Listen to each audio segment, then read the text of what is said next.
Olá, como vão? A todos que estão nesse momento juntos para estudarmos mais uma vez a Palavra de Deus. Espero que vocês tenham tido uma semana agradável na presença do Senhor, mesmo diante das circunstâncias que nós estamos vivendo.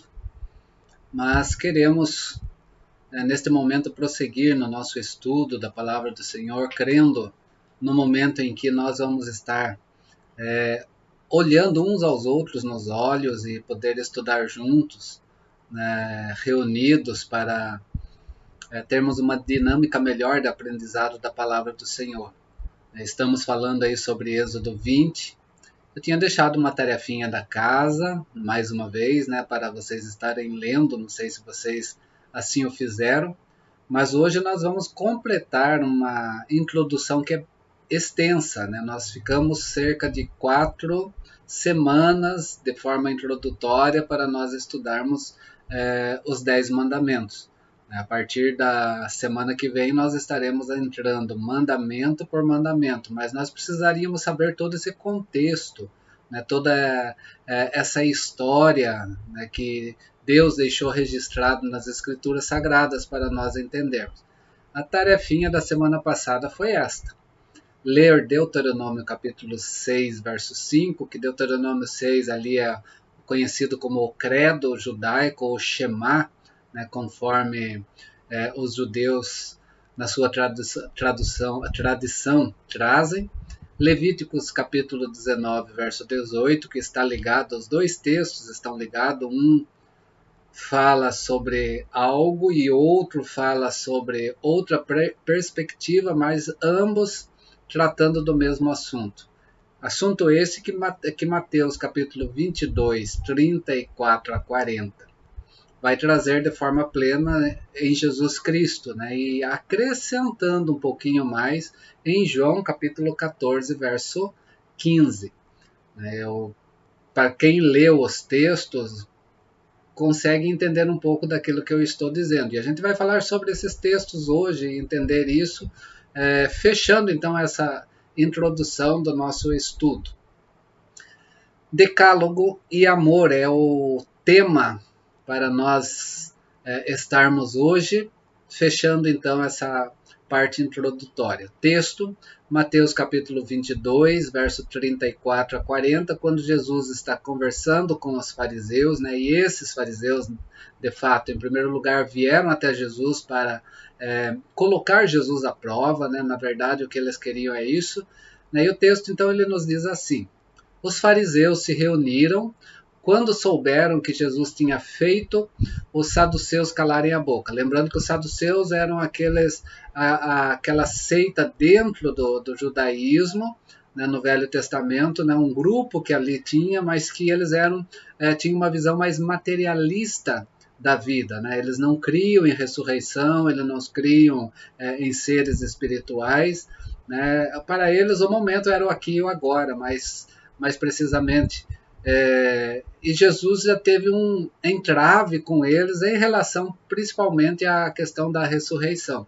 E Jesus os fez calar. E os fariseus, sabendo disso, então, diz o texto que um deles, que era mestre da lei, que era também considerado um rabi, querendo conseguir alguma prova contra Jesus, então ele foi com uma intenção de colocar Jesus à prova para acusá-lo na lei, né, do Velho Testamento. Ele perguntou então a Jesus: mestre, qual é o mais importante de todos os mandamentos da lei? E a resposta de Jesus foi: ama o Senhor teu Deus de todo o teu coração, com todo o teu coração, com toda a alma, com toda a mente. Deuteronômio vai acrescentar lá: com todas as vossas forças. Este é o maior mandamento e o mais importante. E o segundo, mais importante, é parecido com este, aquele que está lá em Levíticos também. Ame os outros como você ama a você mesmo, né? No contexto lá de Levíticos, de não vingança, né, para com o outro. Verso 40, toda a lei de Moisés e os ensinos dos profetas se baseiam nesses dois mandamentos. Logo, Jesus ele coloca esses dois mandamentos como um resumo de toda a legislação mosaica, né, e de tudo aquilo que os profetas trouxeram. Lembrando que o Decálogo ele está anterior à lei mosaica. Então ele pega nessa esfera total, né? E vamos lembrar aí que o primeiro profeta que a Bíblia traz para nós, no sentido profético, é o próprio Moisés, né? Então toda a lei e os profetas baseiam-se nesses dois mandamentos. A pergunta do fariseu. O contexto é este, né? Nós temos um incidente bíblico que reafirma a validade da lei moral de Deus em todos os tempos, tanto na antiga aliança como na nova aliança, e é reforçado na lei do amor, e é isso que Jesus vai trazer então nesse contexto, né? Os fariseus não estavam perguntando com sinceridade, na verdade aquele doutor da lei ele queria confundir Jesus e levar o povo contra Cristo, né? Então a pergunta que ele faz é essa, né? Qual é o maior mandamento? Ele se entregava então a esse tipo de discussão para gerar o quê? Para gerar confusão, né? Com a defesa de que um ou outro mandamento poderia ser maior. Ele queria que Jesus caísse nessa armadilha, né? Porque a lei é uma só nesse sentido, né? O decálogo é um só, né? Não tem um maior do que o outro, existe o vivê-lo na presença de Deus, né? E é isso que Jesus estava então sendo colocado à prova. O que eles pensavam? Que qualquer que fosse a resposta de Jesus, eles iriam indispô-lo, né, com um grupo ou com outro grupo, e também iria indispor com aqueles que estavam ao lado de Jesus, né, aprendendo de Cristo. Jesus, porém, né, ele não cita nenhum mandamento específico do decálogo. Ele não vai citando dos 10 mandamentos qual é o maior mandamento, mas ele faz uma referência de forma conjunta a 2 trechos conhecidos das Escrituras para aqueles homens, para os fariseus, né? E nesses 2 textos, Jesus vai então de forma sábia fazer um resumo de todo o decálogo, né? Deuteronômio 6,5 para quem leu, né? Para quem não leu agora. Portanto, amem o Senhor nosso Deus com todo o coração, com toda a alma e com todas as forças. Esse era o credo dos judeus lá no passado, quando eles afirmam o Senhor nosso Deus é o único Deus. Então amem a esse Deus, né? Com todo o teu coração ou com o seu sentimento, com toda a tua alma ou com a tua razão e com todas as suas forças na sua prática de vida. Assim deveria os judeus viverem o amor a Deus. E o outro texto, então, que Jesus vem citar, vai estar em Levíticos 19, 18 também, que era para nós termos analisado durante a semana. Não se vingue nem guarde ódio de alguém do seu povo. É interessante, note bem, o primeiro texto, Deuteronômio 6, né, remete exclusivamente a Deus, né, tem um alvo, Deus.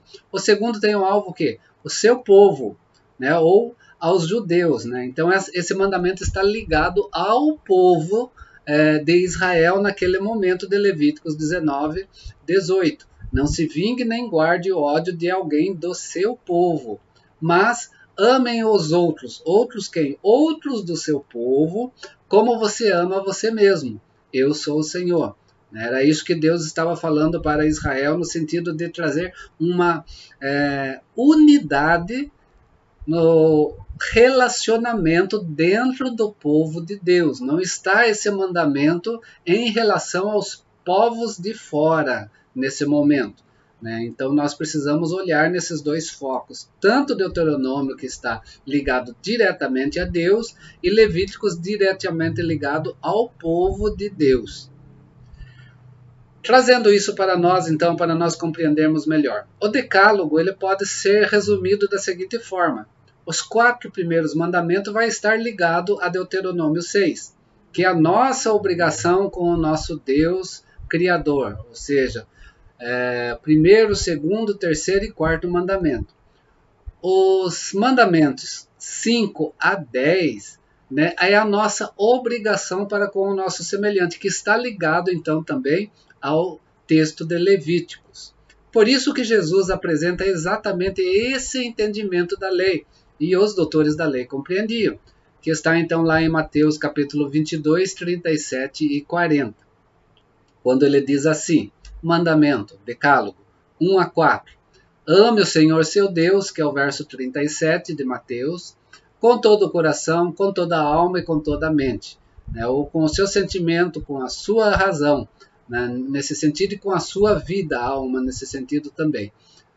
E mandamento 5 a 10, ame os outros como você ama você mesmo, né? Os outros aqui naquela mesma esfera de povo de Deus, né? Como você ama a si mesmo, é o verso 39. Por que Jesus fala dessa forma? Porque ele está conversando com os fariseus, né? Ele está conversando com o seu povo que vive toda aquela expressão do Velho Testamento. Ele não está aqui nesse momento ensinando discípulos, ele está numa conversa com os doutores da lei. Porque quando ele ensina os discípulos, nós temos uma mudança nessa expressão de Jesus. Então Jesus está trazendo à memória deles aquilo que eles conhecem e que eles deveriam viver na sua prática. Aqui Jesus vai reforçar o decálogo, então, para eles, para os judeus, mais precisamente a quem? Aqueles que ensinavam, os fariseus e os doutores da lei que viviam o Velho Testamento e que traziam esse ensino. Por quê? Porque quando Jesus trata a segunda parte do decálogo, voltando lá, para os judeus, ele está dizendo na segunda parte, ame os outros como você ama a si mesmo, os outros judeus. Quando Jesus trata esse assunto com os discípulos, porque Jesus vai falar sobre isso aos discípulos, ele muda a visão, né? Ele amplia essa visão. Por quê? Porque não está mais no contexto dos fariseus. Agora, Jesus diz assim para os seus discípulos, se nós pegarmos no texto. João capítulo 13, verso 34 e 35, falando sobre a segunda parte dos mandamentos. Ele diz assim, eu lhes dou este novo mandamento. Novo. Novo por quê? Porque é uma visão um pouco diferente daquilo que vivia o Velho Testamento, agora em Jesus Cristo na vida dos seus discípulos. Ele fala, amem uns aos outros, assim como eu vos amei. Amem também uns aos outros. Se tiveres amor uns pelos outros, todos saberão que vocês são meus discípulos. Como que era antes, e Jesus fala aos fariseus, ame o teu próximo como você ame os outros como você ama a si próprio. Né? Aqui Jesus agora coloca os seus discípulos numa já perspectiva de sacrifício, aquilo que ele fez por nós lá na cruz do Calvário. E o que ele fez por nós lá na cruz do Calvário? A forma que ele nos amou, um amor incondicional. Nós devemos amar também uns aos outros. Uns aos outros quem? Aqui não muda o foco. Uns aos outros, também seguidores de Jesus, porque Jesus os amou dessa forma. Assim como eu amei vocês, amem os outros discípulos iguais, ou seja, os seus irmãos também, os demais nascidos em Cristo Jesus. Amem da mesma forma que eu amei, porque eu amei a todos esses de igual forma. Então também está neste contexto de irmandade, no sentido de unidade, né? Ou seja, o amor que deve existir entre os cristãos. Esse mandamento está ligado diretamente a isso, né? A uns aos outros no sentido de cristãos, não está ligado a outros povos, mas a seu povo sobre a face da terra, a qual ele amou e deu a sua vida em favor destes. Então, esse é o novo mandamento. Não é mais eu amar o meu próximo como a mim, mas é eu trazer Cristo naquilo que ele fez na minha vida, a forma como que ele me amou, e agora, a partir desse momento, eu preciso olhar para o meu próximo, porque ele amou esse próximo da mesma forma. Então, eu tenho que amar da mesma forma que Jesus me amou. Esse é o mandamento que vai, então, gerar um novo significado agora para os seguidores de Cristo. Jesus, então, meus queridos, foi um exemplo de cumprimento da lei. Isso nós sabemos. E aqui ele vai resumir, então, aos fariseus, né, utilizando a declaração do próprio Antigo Testamento. É isso que precisamos entender nesse contexto. E com os discípulos, o seu ensino, então, vai se expandir, né, no entendimento anterior de que se possuía da lei. Jesus vai mudar um pouco os conceitos que os seus discípulos precisam ter além, né, nesse momento ao qual Cristo já viveu toda a lei e cumpriu toda as escrituras, né, e toda a lei também lá na cruz do Calvário em favor dos seus discípulos. Então nós precisamos ter em foco dentro da lei moral de Deus também esse momento, porque a lei moral de Deus está antes da lei, no Velho Testamento, no período patriarcal, está dentro da lei, no período mosaico, está além da lei no sentido de depois que Cristo veio aqui na Terra e morreu por nós, né? Mas ele toma um sentido diferente, né, nesses contextos que nós precisamos então compreender a partir de então. Deus está então interessado não apenas no cumprimento externo da lei, ele quer que nós entendamos e vivamos, né, aquilo que é interno, naquele evidenciado aos circunstantes, mas ele está então interessado a quem? No cumprimento que procede de uma profunda convicção interna do amor de Deus para conosco em Cristo Jesus, e agora nós precisamos olhar dessa forma, porque nós estamos além do período da lei mosaica, né? E também de como nós tratamos isso com o nosso próximo, com o nosso irmão na fé. Né? Este contexto de unidade que nós precisamos aprender a viver. Este é o cumprimento, então, que surge de uma vida transformada. Uma vida que foi tocada, que foi operada pela ação do Espírito Santo de Deus, que foi convencida, né, e que a fé salvadora está sobre si agora. Dessa forma, então, que precisamos compreender a expressão dos mandamentos. E temos que temos nos acostumado a considerar, então, o amor de uma forma que ele precisa ser entendido diferente.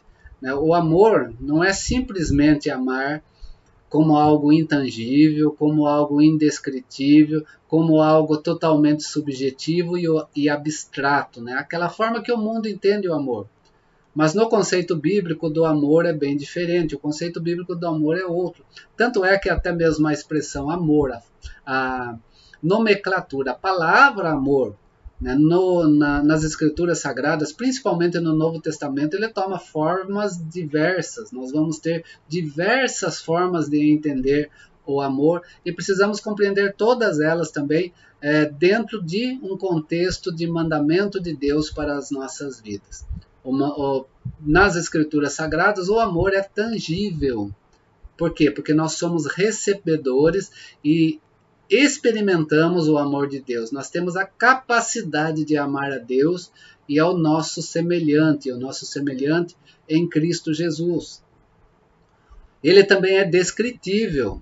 Um exemplo claro, né, o hino do amor que nós temos em 1 Coríntios capítulo 13, quando Paulo fala sobre o caminho sobremodo excelente, quando ele trata dos dons, ele traz o amor como o caminho para todas as coisas, né, na unidade da igreja de Cristo. Né, então ele vai descrever o amor de uma forma tão bela, que nós conhecemos bem, até cantado pelos cantores seculares. Ele é também o que? Totalmente objetivo. O amor é objetivo. Mas, sobretudo, o verdadeiro amor se demonstra nas ações concretas que agradam a Deus pelo cumprimento das suas diretrizes. O amor está muito ligado, então, aos mandamentos na nossa vida. Por isso que Jesus diz lá em João 14,15: se me amais, guardareis os meus mandamentos. E vamos lembrar, os mandamentos de Jesus estão ligados principalmente nesse contexto do amor de Deus, né? De como nós amamos a Deus e como nós vivemos o amor de Deus na nossa vida para com o nosso próximo, né? Para com o nosso irmão. Então, aí nós vamos demonstrar que nós amamos de fato, tanto a Deus quanto ao próximo, e aí que nós vamos mostrar de fato ao mundo que nós somos filhos de Deus restaurado em Cristo Jesus.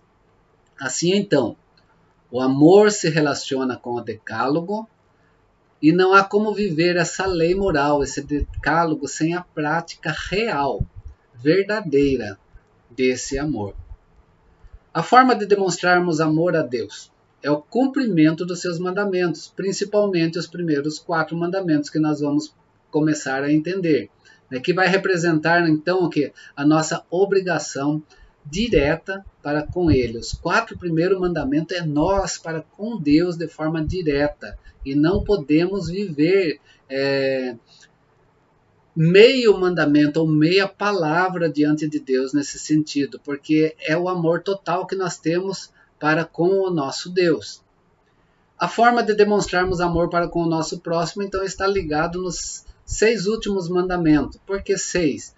Justamente isso, no 6º dia Deus criou o homem, tem tudo a ver conosco, e nas nossas relações que nós temos de um para com os outros. E que é demonstrando então que respeito através do preenchimento das nossas obrigações para com os nossos irmãos, em primeiro lugar, com os nossos semelhantes. Não quer dizer que esse amor não está ligado também aos que não nos amam, porque nós temos que amar até os nossos inimigos, diz a palavra do Senhor, mas no contexto de relacionamento, principalmente com os nossos irmãos.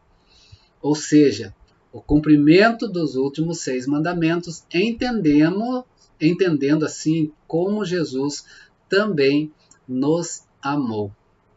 Trazendo o decálogo para nós hoje, algumas considerações, fechando esse nosso bate-papo. Qual é a nossa compreensão da lei de Deus? Como que nós compreendemos? Será que nós estamos negligenciando essa lei, o seu estudo principalmente, a compreensão disso na nossa vida? Estamos desprezando a sua validade, como um instrumento de direcionamento para as nossas ações, ou seja, podemos fazer sem merecer qualquer um desses mandamentos em nós, sem trazer a prática deles em nossa vida, sem ter ele como instrumento em todas as coisas da nossa vida? Será que nós temos sentimentos de autojustiça como os doutores da lei, os fariseus lá no Velho Testamento tinham, e estamos sendo insensíveis quanto à nossa vida de pecado e quebra dos preceitos divinos, porque a lei mostra o pecado na nossa vida, e ela nos direciona para Cristo. Por isso que nós temos que trazer Cristo também dentro de nós para vivermos em novidade de vida. Agora, não uma lei acusatória, mas uma lei que nós andamos nela, ela se torna um referencial e uma alegria para a nossa vida.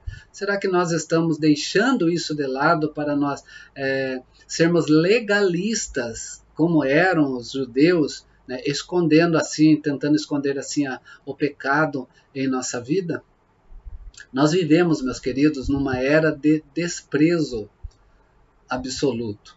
Hoje em dia, a filosofia da hora é dizer que não existe uma verdade plena. Cada um tem a sua própria verdade, cada um tem a sua própria fé.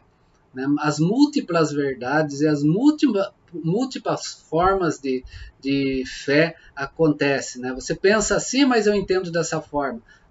A Bíblia diz assim, mas eu quero viver de outra forma.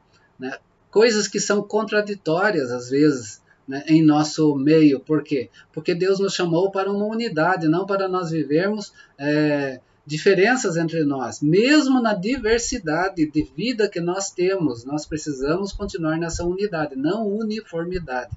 Unidade. A unidade do Espírito, unidade na palavra, através dos mandamentos de Deus para a nossa vida. Podemos ver como esse pensamento é contraditório a Deus vivo e verdadeiro e a sua revelação, esse desprezo a esse absoluto, que hoje se faz reinante, tudo é relativo, essa questão da relatividade da fé, relatividade na palavra, relatividade nas verdades, isso diante de Deus não tem como. né? Isso é contraditório, porque Deus é um, ele não muda, a sua palavra é uma, ela não muda, né? E ela será sempre, porque ele é, ele era e ele há de ser. Deus sempre é, né? Não tem como. A sua palavra, que foi no passado, né, é presente e está no nosso futuro. E nós precisamos vivê-la, né, de acordo com o que Deus colocou no parâmetro na nossa vida. Não relativizar a nossa fé. Não podemos viver isso, né? Não podemos desprezar os absolutos de Deus. Por isso podemos ver que na sua lei moral, né, Deus então indicou verdades absolutas, né, que estabelecem o quê? A linha de demarcação entre o certo e o errado, né, para nós sabermos viver, né, no certo, para que nós possamos entender que existe uma linha tênue entre nós, entre o certo e o errado, e nós não podemos ultrapassar essa linha, porque senão nós caímos no erro, né? A lei moral vem nos ajudar a isso. Quando a lei fala não roubarás, não mentirás, não adulterarás, né, e não matarás, e tantas essas questões, né, é para mostrar para nós o caminho certo e o caminho errado. Só que nós precisamos entender tudo isso à luz da palavra de Deus de forma absoluta, não relativa em nossa vida.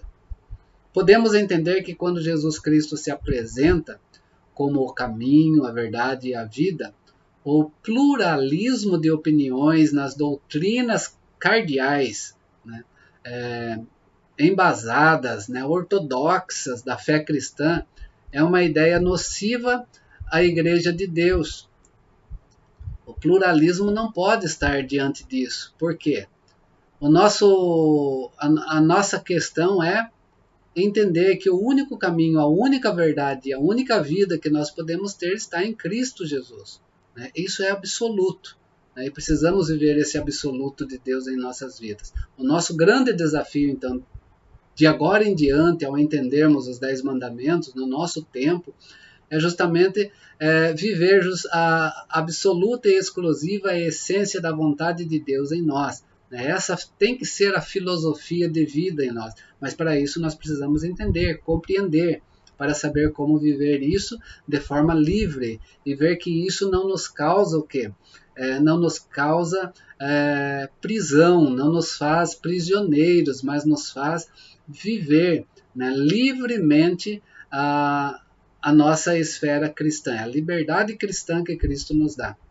A fé cristã verdadeira, ela tem todas as suas primícias básicas estabelecidas na palavra de Deus. E essa palavra de Deus é objetiva, não é subjetiva. Ela foi escrita para o nosso conhecimento real, total e de forma verdadeira. Conhecereis a verdade e a verdade vos libertará. Jesus Cristo mesmo diz isso. Né? Se quiserem saber de mim, as Escrituras testificam sobre mim. Jesus diz isso também. Se quer vida eterna, nas Escrituras você tem a vida eterna. Jesus vem trazer essa questão para nós. Né? A verdade está ali. É o direcionamento dos nossos passos, de como nós, então, vivemos. Lembremos-nos da afirmação bíblica sobre Deus e sobre o nosso mediador Jesus Cristo. Sobre Deus, ouve, ó Israel, o Senhor vosso Deus é o único Deus. Deuteronômio capítulo 6, verso 1. E Jesus diz o quê? Ninguém vem ao Pai senão por mim. Porque Jesus é o caminho, a verdade e a vida. Fora de Cristo não há como também nós chegarmos diante de Deus, né, e dizer que Deus é o nosso Deus, como povo dele, né, como Israel de Deus. Semana que vem, meus queridos, o primeiro mandamento, adoração exclusiva a Deus. Começaremos então os 4 primeiros mandamentos e entendendo esses 4 primeiros mandamentos como resposta ao amar a Deus sobre todas as coisas. E amar a Deus sobre todas as coisas começa nesse primeiro passo, adoração exclusiva a Ele, que Ele pede de nossas vidas. E nós vamos entender isso então a partir da próxima semana. Que Deus assim nos abençoe. Eu espero que tenha compreendido essa introdução longa, né? Perdoe-me que foi tão longa, mas eu quero ir bem tranquilo com vocês. Eu quero que nós tenhamos um conhecimento não acelerado, né, porque nós precisamos entender justamente, né, a vontade de Deus para a nossa vida, né, e ganhar tempo na presença dele. Isso daí não é perda de tempo, tá? Isso é ganhar tempo em Deus. Né? E é dessa forma que nós precisamos, né? Sem atropelo, sem imposição, né, nas nossas vidas, para que nós venhamos a compreender. Né? Se tivermos que estudar a palavra de Deus toda a nossa vida, amém, porque isso é necessário. Se Jesus Cristo vier antes, não precisaremos compreender as demais coisas, porque nós já estaremos com Cristo. Mas até lá vamos crescendo junto, vamos caminhando junto, não desanime, né? Continuemos juntos no estudo da palavra de Deus. Deus me abençoou, né, com o conhecimento da sua palavra, para que eu possa transmiti-la também, né, à vida das pessoas, enquanto ele assim quiser que eu faça, como instrumento dele, assim eu farei. E espero que eu esteja aí tirando as suas dúvidas nesse momento, e quero também que você acrescente algo, né, que possa também fazer um feedback para comigo também, né, para com todos juntos, porque surgiu dúvidas, surgiu dificuldades, né, em compreender, né, a dinâmica desse caminhar nosso no estudo.